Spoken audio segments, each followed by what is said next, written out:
I am with Terysa and Nick, and they've got a really interesting story about how they are coming to their catamaran. They were working with Seawind on the Seawind 1370, and I'll let them tell you a little bit about how that story happened. So Nick and Terysa, if you could just start off with telling us how you got into cruising and then what took you from monohulls to catamarans, and we'll sort of go into your journey a bit more as we go.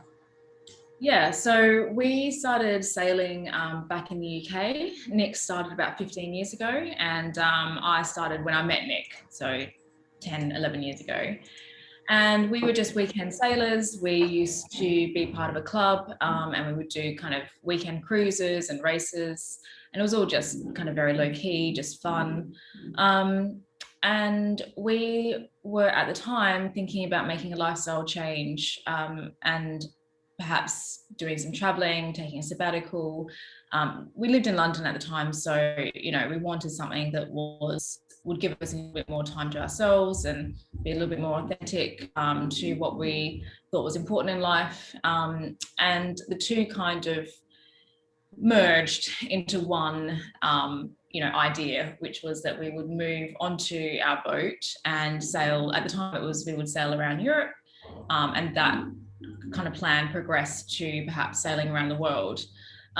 We bought Ruby Rose, which was a southerly 38 boat, monohull, in order to, see this plan through. And at the time, we were monohull sailors. We had always sailed monohulls, and everyone in the club, almost everyone in the UK has monohulls rather than catamarans. So it never really occurred to us to look at catamarans. It wasn't even on our radar. The marina that we actually kept the boat in, I think, capped out at about 42 foot. So we couldn't, and there was no catamarans in there. There were only like canal boats. So catamarans were not even part of our decision-making process when we bought Ruby Rose.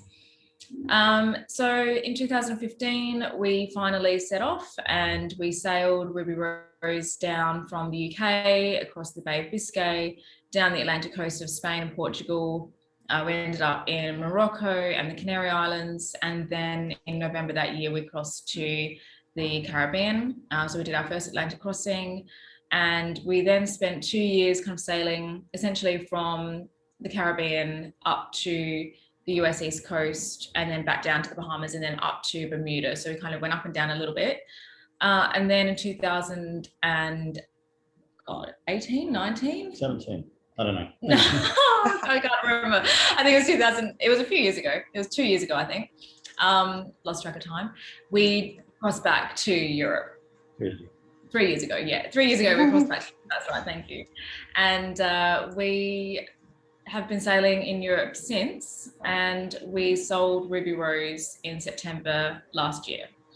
And the reason why we decided to sail back to Europe was because while we were on the East Coast, we were at a crossroads really, where we could either continue going west and go to Panama or across the Pacific and kind of continue with this original dream that we had of sailing around the world, or we could face reality and accept that the boat that we had was not really ideal for that purpose.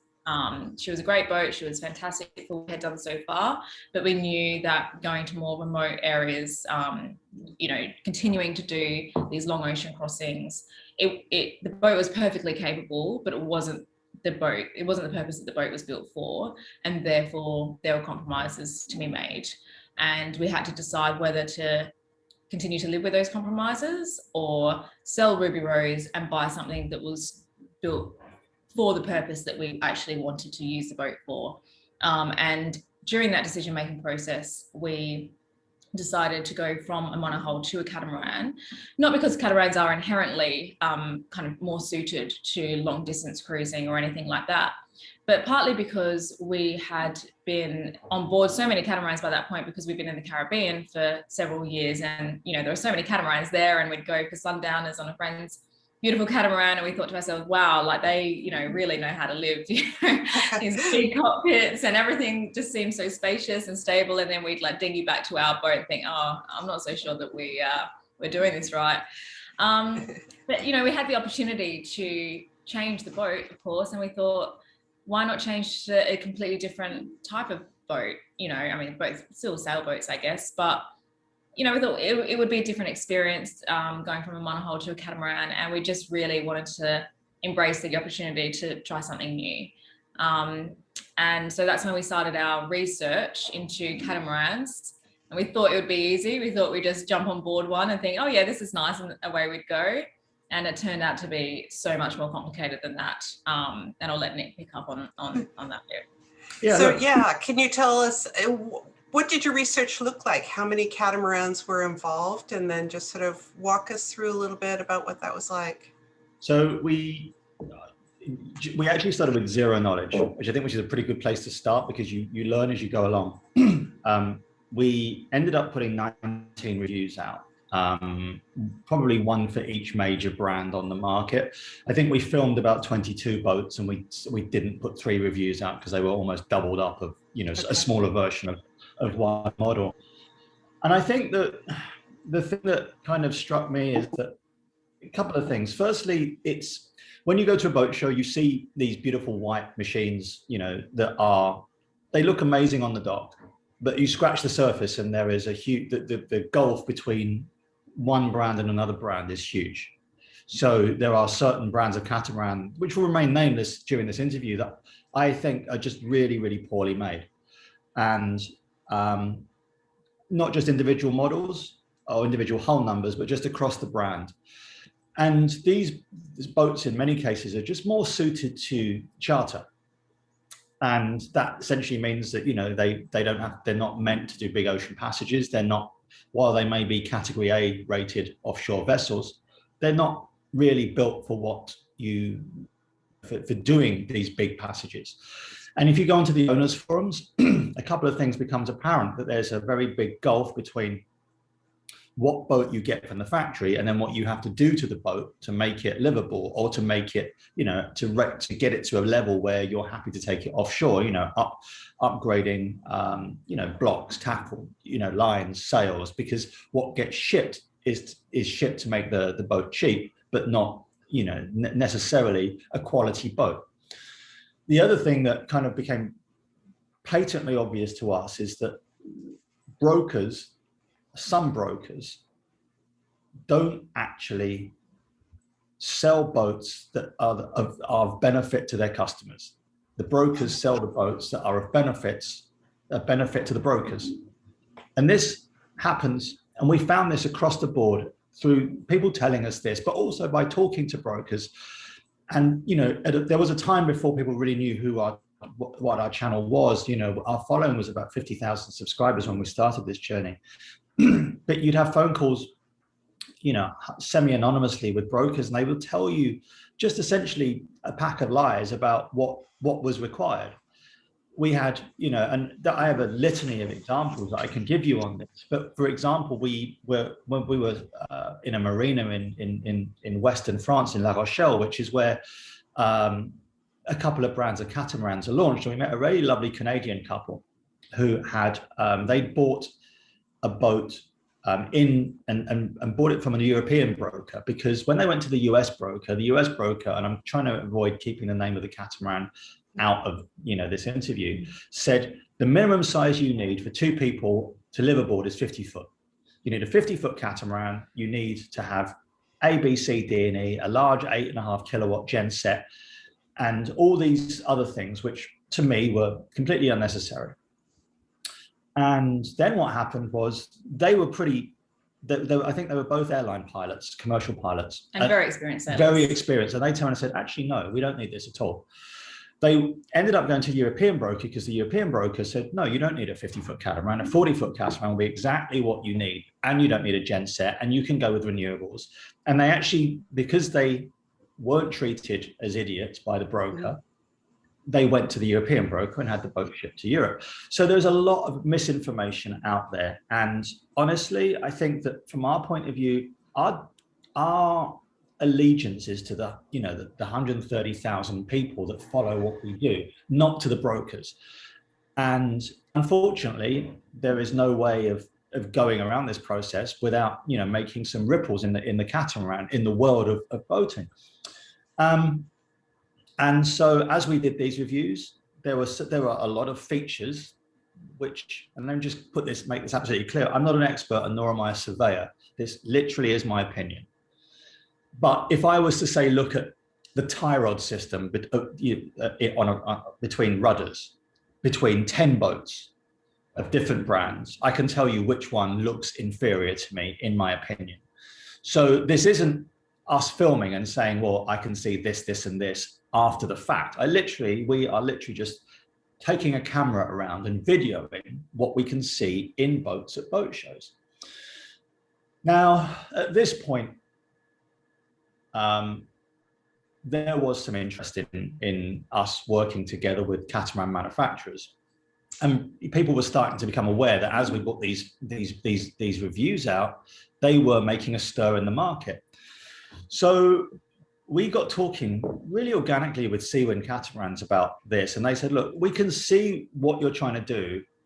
And they have a 42-foot catamaran on the market, and they have a 52-foot catamaran on the market, neither of which were going to work perfectly for us. The 42 was a little bit too small for what we wanted to do, which is sail remotely for months at a time. The 52 one's too expensive. And I'm also pretty aware that we operate a system that if the boat should be completely manageable, short-handed, if you have no electronics, if you get hit by lightning or you get your battery compartment wet. Yeah. And when you get to a 50-foot catamaran, it's pretty, you've got some big systems to contend with to get that boat sailing. So we were looking sub 50 foot. They said, look, we don't have anything, but we're working on something. We've got a 45-foot catamaran, which for us was the sweet spot because it's about size, waterline speed, safety, the lack of hobby horsing, all these things that kind of like make for a fast, comfortable passage, but yet a manageable passage. And they said, look, we watched your 19 reviews and you've obviously got a lot of input and a lot of things to say, and you've lived on board for 5 years. So why don't you partner up with us and tell us what you want to see in a catamaran? Like, because we've got this brilliant design, but you've got a lot of ideas, both of you. And if you go onto any catamaran owner's website, whether it's Naughty Tech, whether it's Lagoon, Fontaine Pajot, anyone, the owners will all be telling you stories of, we had to modify this to get this to work. We had to do this because this wasn't quite right. And we figured, why not just get everything into the boat straight away? Why not just not have to deal with certain aspects of this, not swap things out and make it right initially? Obviously, there'll be fine tweaks. Seawind are a pretty progressive company. They're very progressive. They're a young management, understood where we were coming from, understood that things were changing in the marketplace.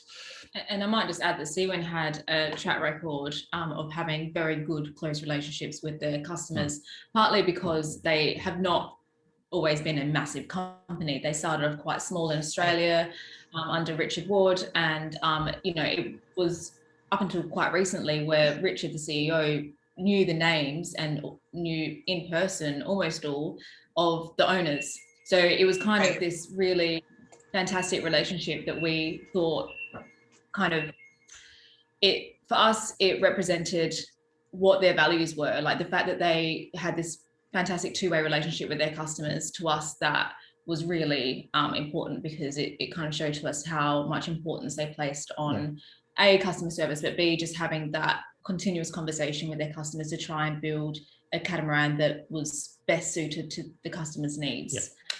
And the other thing, okay. I was going to ask you if you can go into some of the specifics of things that you really felt needed to be on the Seawind. Like, what were give us some ideas about things that jumped out to you that you.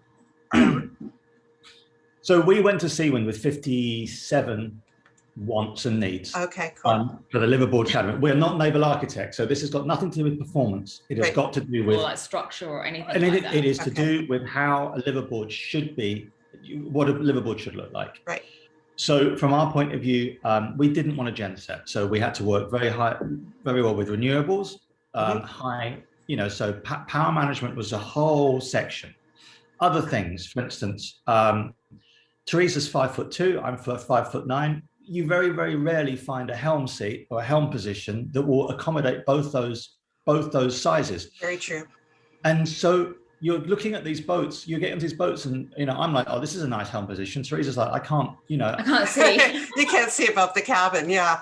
or on, so on long passages when you're short-handed, you have to accommodate both sets of people. You have to have a bed you can get out of both sides. You have to have USB ports on both sides so that, if you've got anchor alarms attached to phones, you can plug those in. You should have recycling chutes. You should have a chute to the sea so that offshore you can throw organic matter up. You should have a workable rain catchment system that uses the guttering on the hardtop to make sure that everything goes, you get a max amount of water from Caribbean rainfall, that it all goes through a filtration system before it goes into your water tanks. What else? It's easy to clean, hopefully. Right, exactly. And yeah, as Nick says, it was a lot of there were kind of big issues such as like the power management systems that we wanted. As Nick said, we wanted it to be kind of completely run off solar or renewables, which in this case is solar. But there were also little details as well that we had found just living on our monohull that we saw in other catamarans as we did these quite detailed reviews, and we thought that's a really good idea. Like even just simple things like having cup holders next to the helm seat. I mean, it sounds so stupid, and yet you need to have somewhere on passage where you can pop your flask or your bottle of water or whatever, because dehydration on ocean crossings is actually it's a huge deal. No, I completely agree with that. Trying to find the right place where your cup isn't going to go flying at you, or that's right. You need somewhere to put something so that you can continue to keep yourself hydrated, and have your kind of hot cup of tea in the middle of the night or whatever. Mm-hmm. Somewhere to kind of keep fishing rods, like a what do you call it, like brackets, so that you can put your fishing rods, underneath the bimini, brackets for holding like a paddle. Not that we're going to have a paddle board, I don't think, but that kind of thing. Just like places, essentially places to put things that you're going to be needing or using a lot. Well, and these are certainly the things that once you have a boat, you comb through those owners groups to find out what people have done and what clever ideas have come up with. And you're right, so much of that knowledge kind of gets buried and lost after a generation or two, or owner or two. So the other thing is, there's a lot of things that we wanted to build into this boat that couldn't be retrofitted, so or would be difficult to retrofit. One thing we did come up with, which it drives me nuts, is that the stern, the transoms of catamarans, the sterns of both hulls, you end up chipping the gel coat, because when you hit with the V of your tender, you end up hitting it every now and then, and eventually you'll start chipping the gel coat. So we just said to Seawind, why not just put a rubber gasket, like a rubber little mini fender on the lip, so that you literally have protection against docking. They're like, yeah, we'll do that. Brilliant idea. Why don't you have a workshop? If you live on board, you spend so much time doing repairs on your boat. It doesn't matter if the boat is new or 10 years old, you are always fixing something.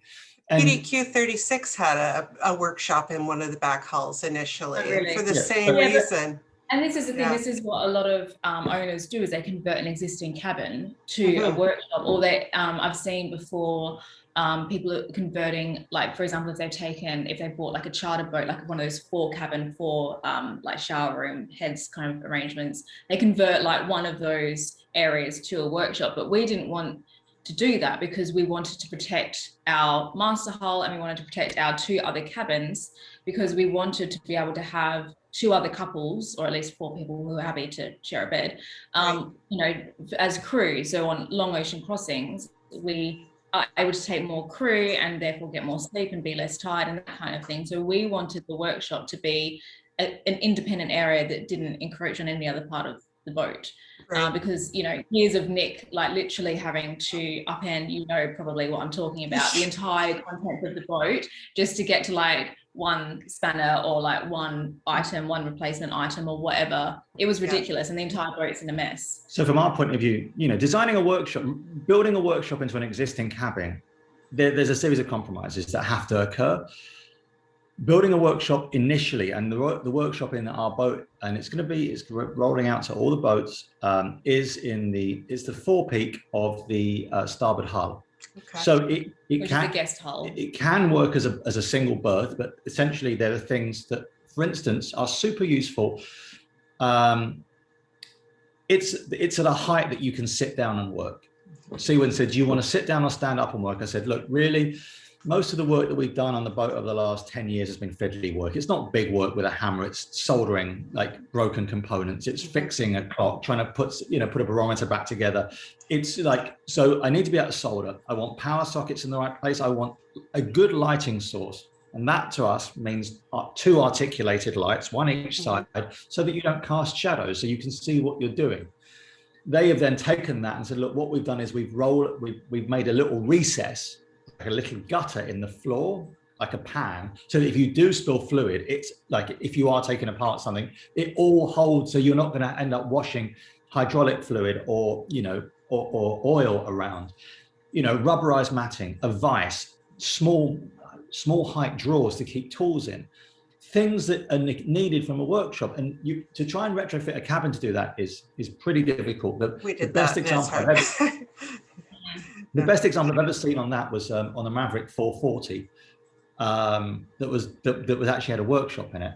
But that then rolls into other things that you need. Like you need dedicated tough crate storage. You see so many boat owners that take one of the redundant cabins and put tough crates in to store things that they don't need. But there's no need for that, because if you design a boat that can take tough crates initially, they're either in a recess under the bed, because as you know from owning a catamaran, there's a lot of dead space. If you work with a dead space initially to take a standard tough crate, you are not encroaching on your living space. And one of the great things about this kind of collaboration with Seawind is that we kind of had these ideas, and they were both things that we knew we wanted from living on a boat for 5-6 years at that point, and also things that we had seen on other catamarans that we were like, that's genius, like that, why isn't that on every boat, like the rain catchment system, for example. And we kind of submitted these ideas, and with no real idea of how they'd be implemented, just leaving it up to Seawind.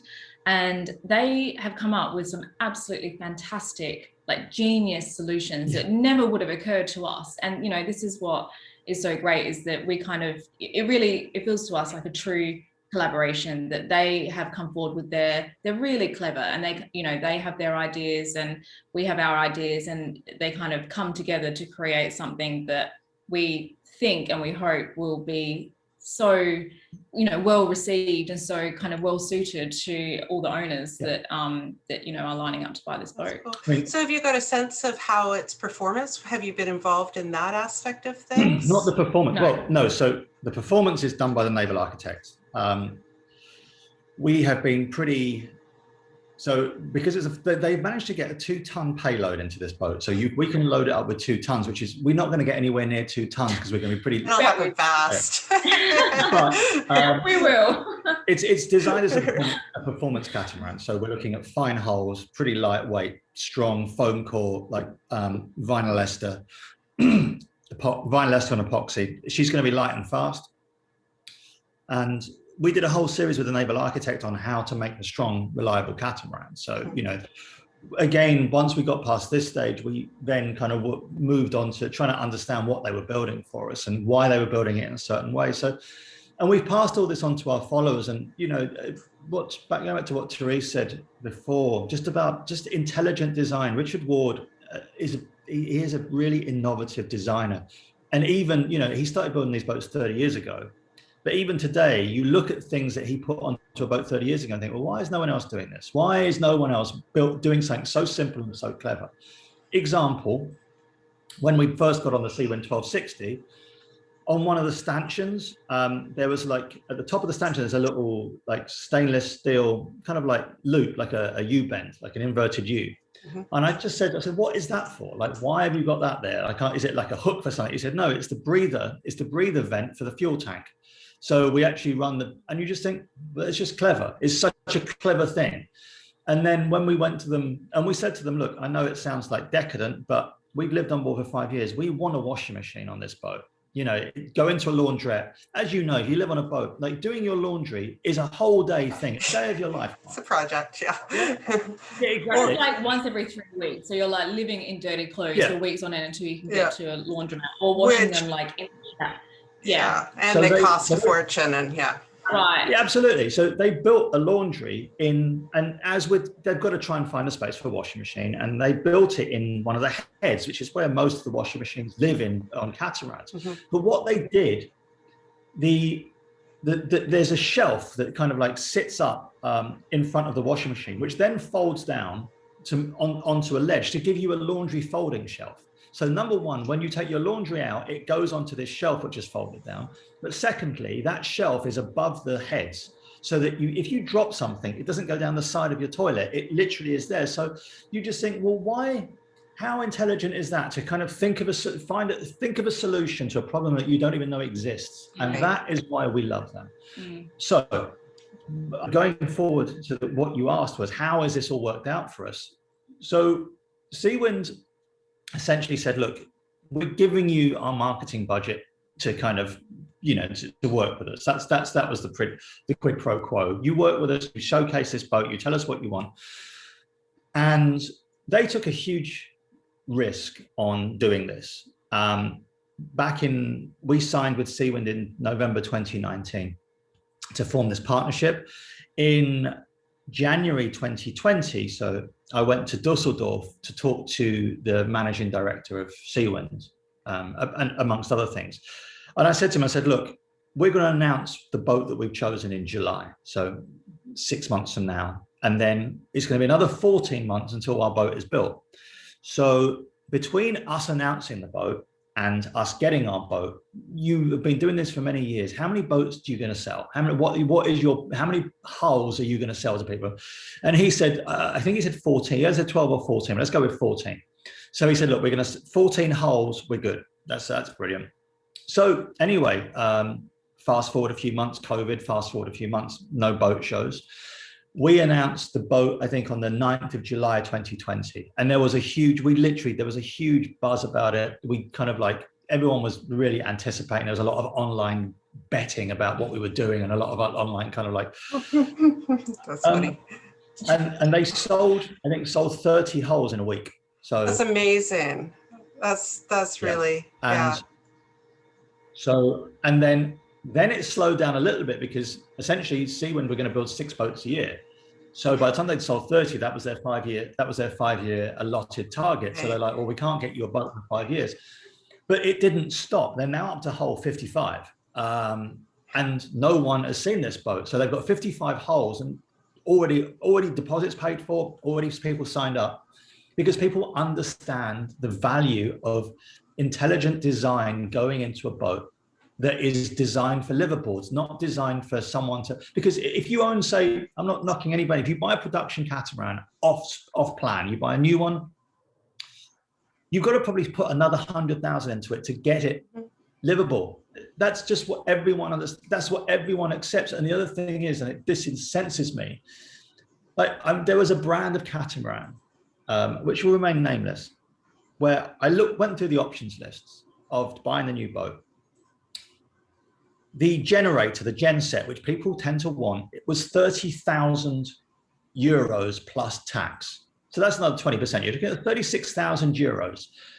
If you try and price match that genset and buy it yourself, it's 9,000 euros. So the markup is 20,000 euros.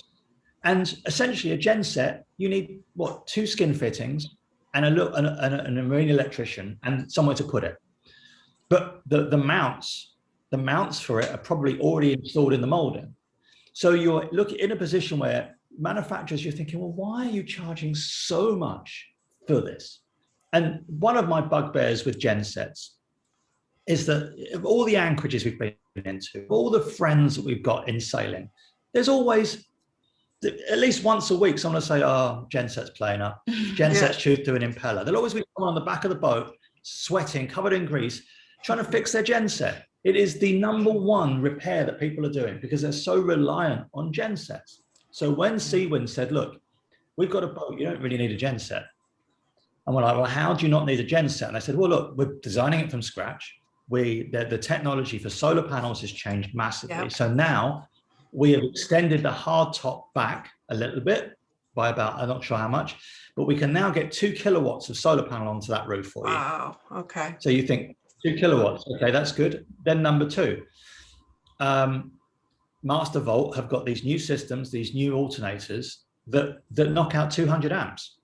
So all you've got to do with 2 of these, one on each engine in a catamaran, by the time, if you've spent half an hour motoring into an anchorage, motoring out of an anchorage, you've got an hour of that a day. That's 400 amps plus 2 kilowatts of power from your solar. Now, even if you've got 50% power, because you've got shadowing and other things, so you've only got 50% efficiency from your solar panels, and you get 6 hours a day, because that's the way, in the Caribbean, you're working, say, 9 till 3 with good sun.